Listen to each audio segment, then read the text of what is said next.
Madison, I know that a lot of this feels very, very obvious and very personal. You know, everybody's individual experience is going to vary. It's hard to talk about it in aggregate.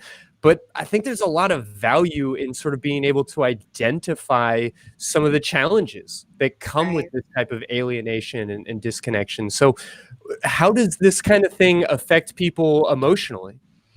Well, like speaking on what I was saying earlier about the shame and disappointment, that happens and can happen on both ends, whether it's the person that's alienating their child or the child who's being alienated.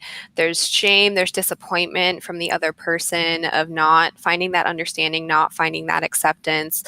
Like I was mentioning earlier, too, the feeling of loss, it can be equivalent to losing somebody from a death. Like if you know that that person's going to be gone for the rest of your life, even though they're still alive, they're still here, that can be incredibly traumatic and hard to cope with.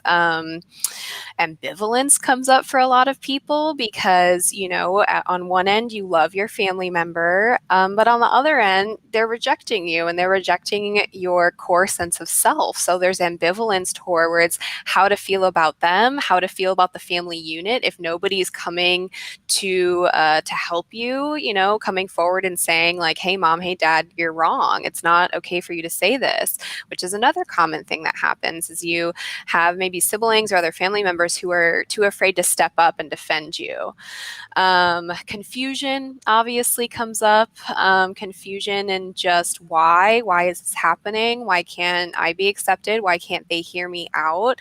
It's this underlying view, regardless of what you believe in or how you were raised, that you believe that your family unit is always going to be there for you no matter what, no matter what you do or what you say. They're supposed to always love you. So a lot of confusion comes up for people who start to become ostracized or alienated.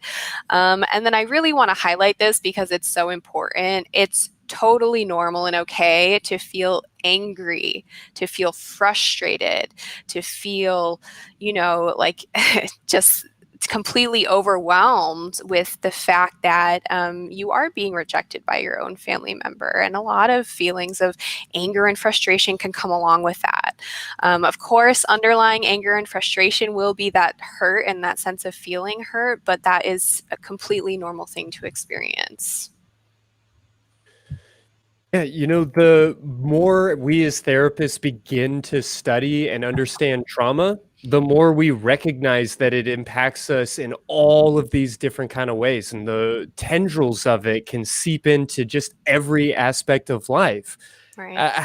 How does this kind of thing affect people's health? How does it affect them economically?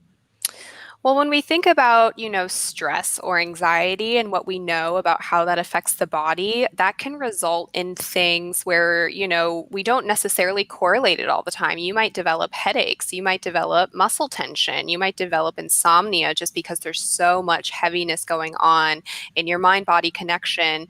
If you repeatedly feel anxious and stressed and it lasts for a long time, your body just never gets the signal to return to normal functioning, to calm down and get back to your baseline. So that can weaken your immune system, which is really important, obviously, now, but it can weaken your immune system, which leaves you vulnerable to viral infections and frequent illnesses. So, you notice that coming up a lot too if you start getting sick easily, making that connection there. And then anxiety can also affect your excretory and digestive systems. So it's really crazy how it's all connected, but these things are very real. So you might experience stomach ache, nausea, diarrhea, digestive issues, loss of appetite. So just thinking about it there. And then anxiety disorders also cause for higher heart rate, blood pressure, cardiovascular issues that can come up. So paying attention to that. If you have chest pain or anything like that, it might be linked to the anxiety that you're experiencing. As far as financially, many people have financial assistance from their family members, especially emerging adults in this generation. They are getting financial help, whether that's with school or rent or whatever it is. And, many are unemployed right now. So they're also leaning back on their family system for financial support. So if you if you say the wrong thing or, get cut off, that can mean that you become homeless. That can mean that you can't attend school anymore. So I think that's also coming up for a lot of people is like, I may not be able to speak out because then my finances are cut off. Mhm. So that's very real for many people too. Yeah, no, this is a moment. I mean, it's July 30th as we record this. August is just about to start. Rent is going to come due. The additional support that was being provided by the federal government for unemployment is set to run out at a time when a lot of people, particularly folks in their teens and 20s, are still lacking access to their jobs in a safe way. I mean, this is a scary time financially to be standing up against that racist uncle who, is very concerned about which lives do and don't matter, or to be coming out during Pride Month this season, or these kinds of things. This is a really multifaceted problem. Right, exactly. Yeah. What other kind of unforeseen consequences or other considerations should people keep in mind? If you have experienced this kind of trauma and you feel like you've got your feet under you, I know that there's a tendency to be in your own head, to tell yourself it's not that hard. You can Right. power through. You can do this. And that's true. And we definitely want to support people. But I think people miss how insidious and how damaging this can be.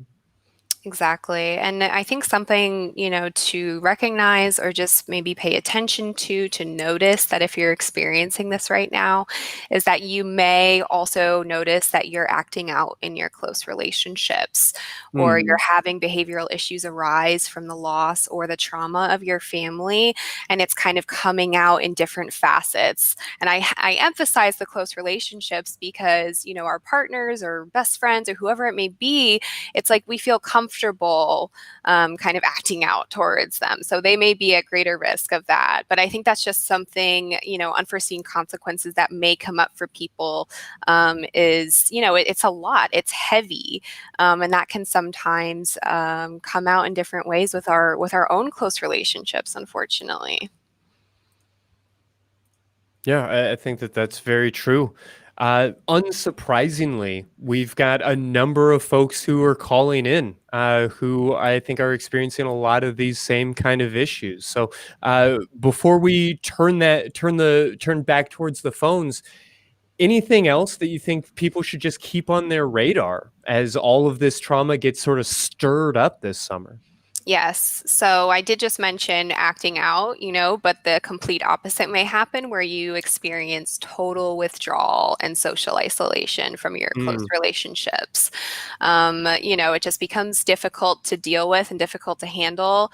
And you may feel like you don't want to put that weight on the people around you. So just completely disengaging, it's easy to do, right? We're not seeing anybody right now anyway.